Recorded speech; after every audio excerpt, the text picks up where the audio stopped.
Pondicherry University observes World Disability Day. Vice Chancellor determined to make the university the #1 choice for the differently able.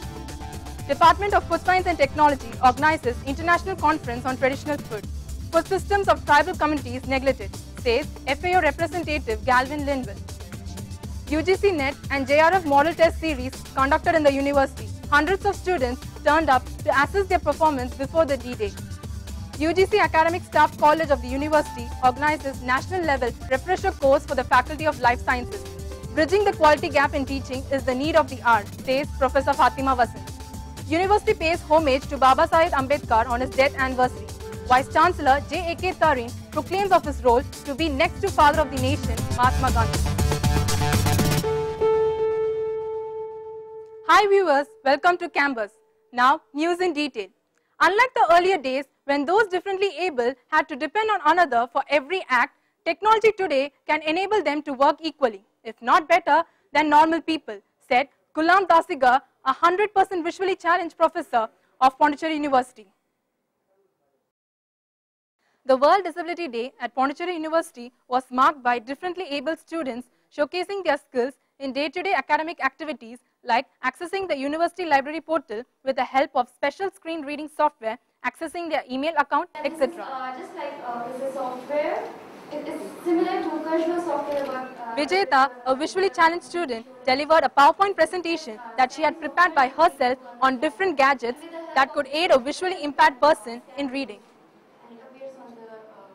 Observing that the government had done very little for those differently able, Vice Chancellor J.A.K. Tareen said that the time had come to wake up and recognize their abilities. We have a long way to go. Maybe it will take another 14 to 15 months for the next building to come up, where a completely dedicated library for the visually challenged persons is going to be established. He also announced that henceforth all differently able students and visually challenged staff will be provided free accommodation in the university. Such students will also be provided 100% subsidy in fees for hostel and mess. Moving on, impact of Western food habits and failure on the part of the policy makers to protect traditional knowledge in the country has caused loss of awareness about the tribal food system.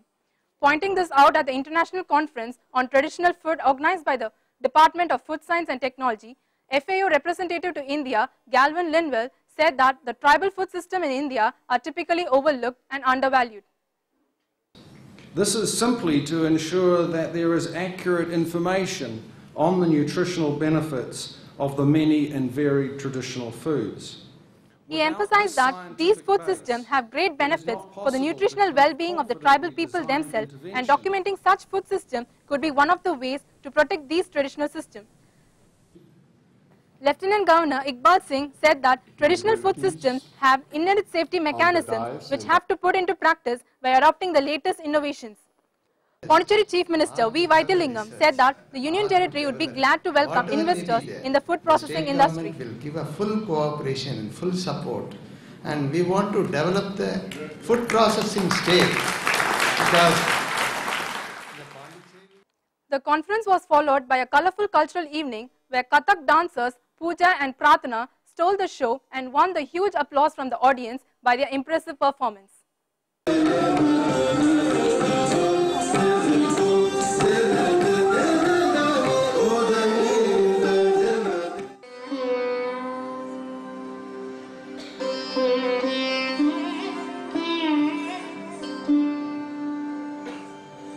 Moving on, with the UGC NET and JRF exam knocking at the door, applicants for the exam are naturally tensed about how the question paper will be this year. To ease this tension and help students to assess their preparation, the School of Management, Pondicherry University is conducting a series of model tests for students appearing for the exam this year. This model test series for paper 1 of the UGC NET and JRF exam is open for students of all streams of the university and will be conducted for 3 days till the 17th of this month. What I personally feel is that it helps us, to identify our flaws, what we lack in. It helps and at the same time to build the confidence. The UGC Academic Staff College of the University is conducting a national level refresher course for the Faculty of Life Sciences. Scheduled from December 2nd to December 22nd, this refresher course will cater to a diverse group of teachers coming from different parts of the country to further hone their skills and attitude, particularly in imparting science education at higher education level. Good morning to all of you. Sorry for my... Speaking at the inaugural function, Madras University Professor Fatima Vasant highlighted the gap between the higher education quality and market demand and said that teachers' motivation is a crucial factor for transforming students into skilled workforce for tomorrow. Pondicherry University faculty Dr. Lalita Ramakrishnan observed that with the tools to access information readily available in the hands of the students today, teachers' role has become more of a facilitator and a mentor, and teachers today need to unlearn many things and learn new things in order to successfully perform this role. Moving on, the university paid homage to Bharat Ratna Dr. B.R. Ambedkar on his 54th death anniversary. The statue of the visionary leader standing tall in front of the administrative block of the university was garlanded and was paid floral tribute by the Vice Chancellor and other distinguished persons. Speaking on the occasion, Vice Chancellor J.A.K. Tarin said that as the architect of the Constitution of India, Babasaheb Ambedkar left behind a legacy of justice, equality and a strong national spirit. He also urged the university community to follow his footsteps in all walks of life.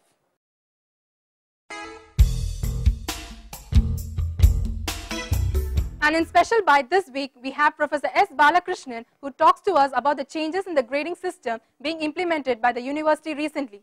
Professor Balakrishnan is a member of the core committee that has been instrumental in upgrading the existing CBSE system to make it more student-friendly. Hasta has the report.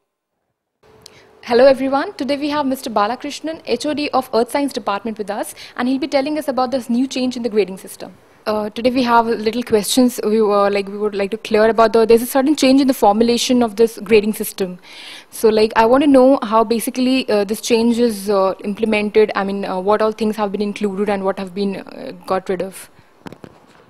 So, this CBCS system was introduced more than 10 years ago in the university, and while implementing the CBCS system in the last 10 years, there were many shortcomings that was found out by students and also the teachers also. So one of the area that is the problem was that total credits was 72, but whereas the students felt that is kind of restricting. For some courses the number of credits may be increased so that they can learn more papers, they can learn more subjects, so they can become more competitive. Therefore, they requested this. Second thing is that a student sometimes fails, for reasons not necessarily related to his performance, but sometimes for various reasons in the end semester examination he is not able to pass. Then there was no option given in the old system, so he has to repeat the course again when it is offered in the next year only. So now in the new system, so now we have the flexibility that depending upon the program, whether it is MTech, MBA, MSc or anything, the department can decide how many credits minimum the student should earn to get the degree. So therefore we have removed the rigidity on that part. Then second part is that the students can, those who have failed, they can take a supplementary examination quickly within a month after announcement of the results when the next semester begins. So, but we have given some restrictions in the sense that those who have got some attendance, 70% attendance, they only can appear for the students who do not have attendance, they have to repeat the course. That's the only thing.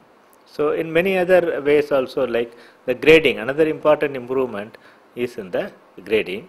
Earlier we had a relative grading applying statistical methods, like we use the mean and standard deviation, and the mean is given C grade, and standard deviation, one standard deviation above mean is given B, one standard deviation above B is given A, and S, like that.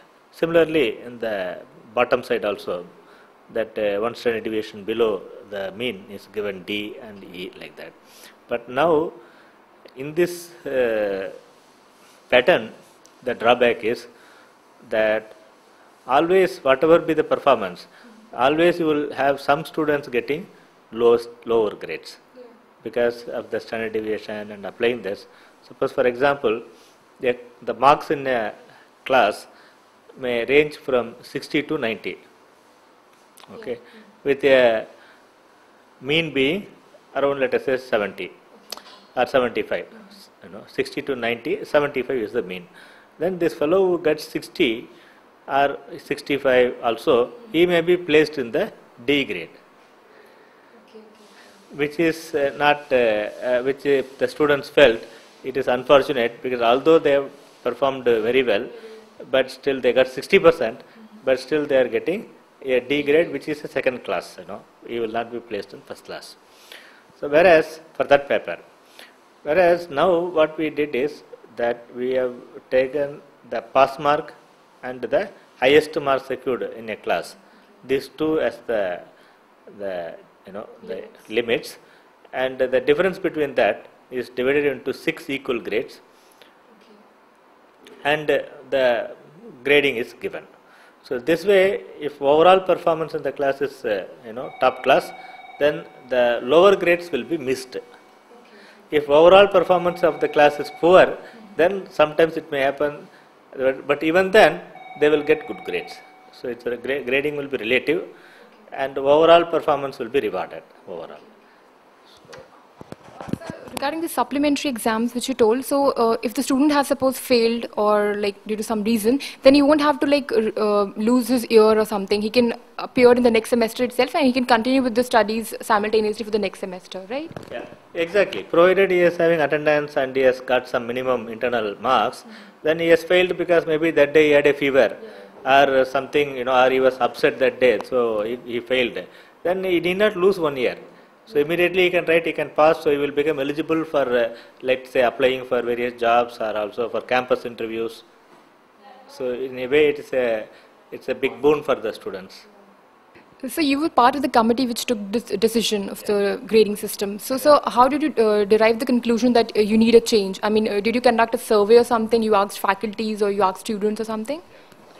So actually, the Vice Chancellor as well as various head of the departments and deans, they were receiving various representations from the students that the existing system was in some regards not fair to them. And also particularly the grading A, B, C, although C is first class, but for person who got C, he gets C, the private companies were looking down. They were not realizing that C is first class. So they wanted these changes. So therefore the committee took an opinion of all the faculty and also student representatives, and analyzed the feedbacks given by the students as well as faculty, and then did this revision in a scientific way. Just now we had conversation with Mr. Balakrishnan regarding the change in the grading system. So that's all from my side, Astha, for this Campbuzz. Thank you. Before we end, let us now have a glimpse of Noel, the Christmas celebration being organized by the students of Pondicherry University.